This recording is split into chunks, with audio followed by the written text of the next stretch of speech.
I'm Griledchikenman, and thank you for joining me today as we're checking out the Ghost Recon Breakpoint Beta.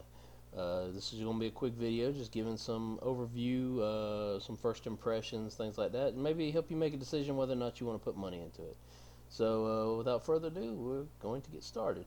So this is the character creation, where you can design your character. Now, if anyone watching this video has played the Division 2, the character creation is kind of reminiscent of that. You can tell they used a very similar template for the character creation. They have quite a few options to choose from when you're making a character.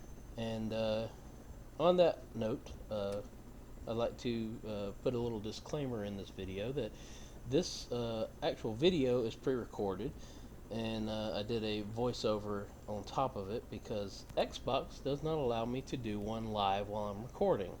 Why? Who knows?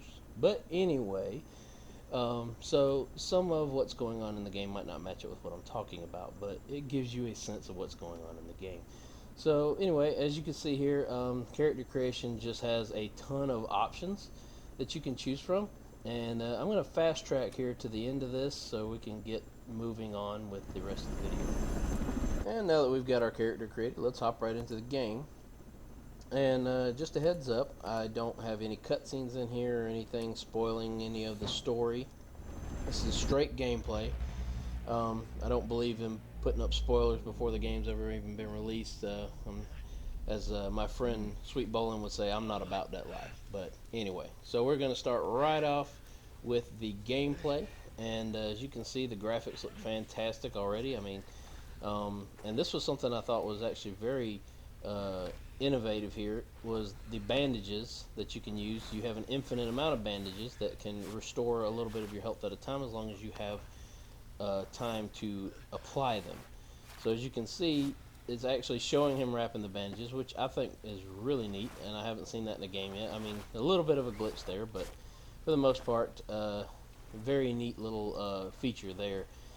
And as you can see, they have put some RPG elements in this game now, kind of like they did with Assassin's Creed. So it looks good. I mean, and as you can see there, they have the matchmaking up, and I'm going to be doing some co-op with my wife here in just a short minute, so I'm waiting on her to get done with her character creation. So we're just kind of testing out the movement system here, and moves very similar to Ghost Recon Wildlands, kind of a mix between Wildlands and the Division 2. And crouch system, you should be able to lay down and crawl. Things like that, a lot more open than the Division 2 is, of course. Different game, different mechanics, but you can tell that they have some impact on this game. Anyway, so I'm going to fast forward here until we're both in the game so we can get the co-op part going. So I'm on my way to meet my wife, who's just fallen into the game. Not really sure why I'm running with a pistol like that.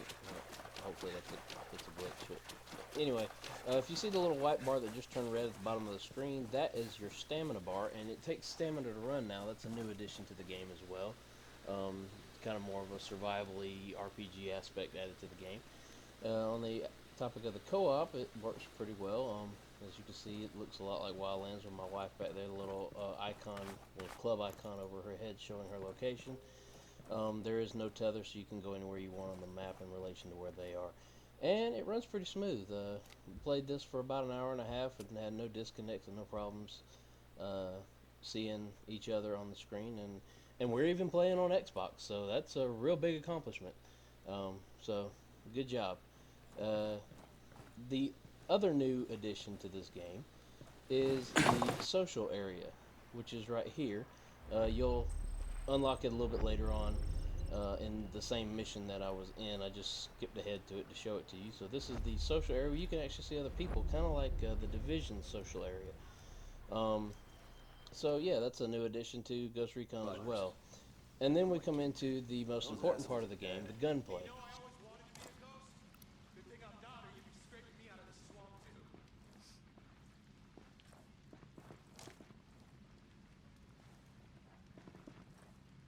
Who are these guys?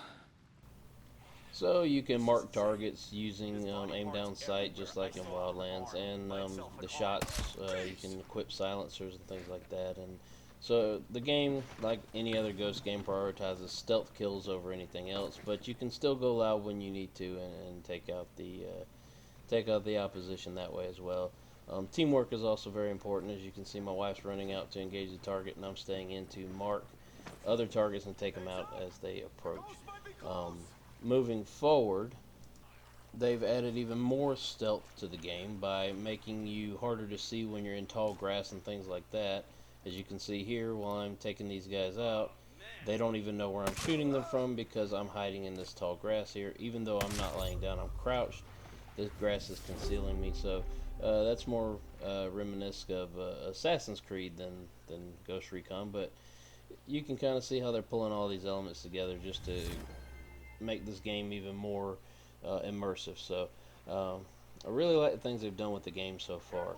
The last thing that I wanted to talk about, and the one that I found the most problems with while I was playing, was the vehicle gameplay. Now, the vehicle gameplay is also very similar to Wildlands in a lot of different ways, as well as it handles a lot like the vehicles in Wildlands. As you can see here, yeah, the handling is still pretty bad, and I also ran into a lot of bugs here. As you can see here, I jumped out of the vehicle, accidentally jumped out of the vehicle to hop in my wife's vehicle, and ended up stuck in this rock here. And I'm not gonna let this play through the whole thing, but basically I tried to get out of it for about 5 minutes and ended up having to leave the game and come back in to fix it. So and yeah, the animations are all kinds of messed up here too. So a little bit of work still needs to be done for the beta, but overall, really enjoyed it. I think the game is going to be fantastic as long as they fix all these bugs, or all these bugs, a little exaggerative. These few bugs that I've come across, but yeah, looks like it's going to be a really good game. So hopefully this helps you make a decision on whether or not you want to pick it up or not. And hopefully you found it useful, at least just a little bit. As always, I am Griledchikenman. Thank you all for watching, and remember, ladies and gentlemen, keep laughing.